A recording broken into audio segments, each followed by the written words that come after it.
Hello everybody, welcome to another video on the update to the World of Ice and Fire submod for Mountain Blade Warband that I am working on.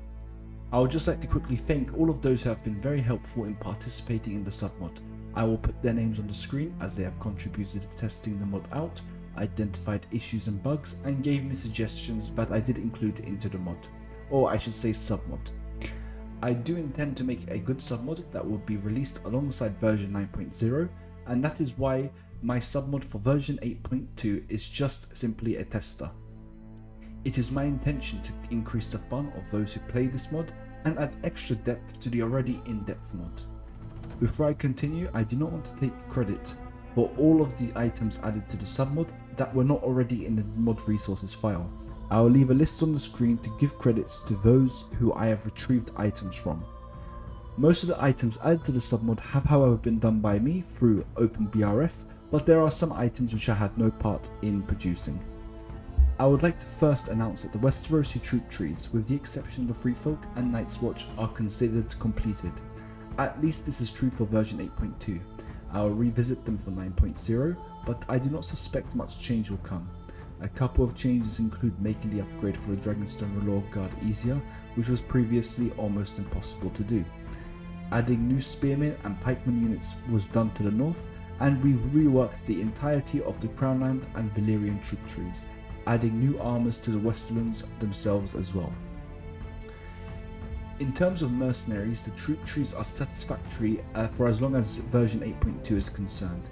Little changes are to be expected unless a major bug or report is made by one of the deer testers of the submod.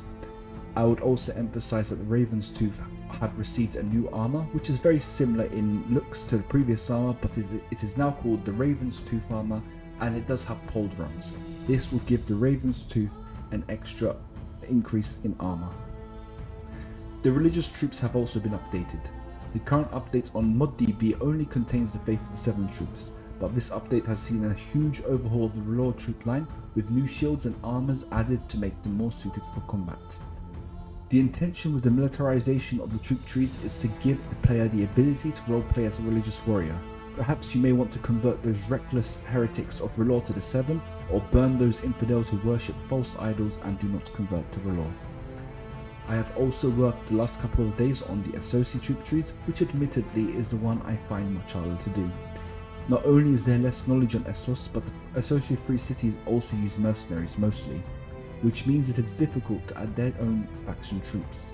However, Cohort has been overhauled mostly, with new armors for the elite Black Goat warriors, and now their city watchmen have been converted into competent spearmen. Although not considered to be completed, the Cohort troop tree is the most fleshed out of the Associ troop trees and can be thought to be an experiment more than a final product. This gives me the opportunity to bring up the fact that new weapons have been added to the submod, including the Morning Star, both a two-handed long one and a shorter one-handed one. The Cohoric elite units will be utilizing the Morning Star, for example. Volantis has also seen a change, with its Time Cloaks being given new sets of unique lamellar armor, distinguishing them from the freemen of Volantis. Finally, Lys has been overhauled to include the Conclave line. It works just the same way as the Volantine line, with the Conclave line being the slave line, just how the Volantine Tiger Cloaks line is also a slave line. The Conclave Guard is going to be a Glaveman, and they have been equipped with unique armor that I call the Narrow Sea Plate. Please continue to leave suggestions to me, feel free to message me on Discord, which will be in the description. The link to the current release version of the submod is on ModDB, and expect a tutorial on how to download the submod to be released in a couple of days. This is because I have now made it necessary to use more than just the troops file, as new textures, resources, modules and items have been added to the game. Therefore it could be a bit more confusing, and therefore I will come and help.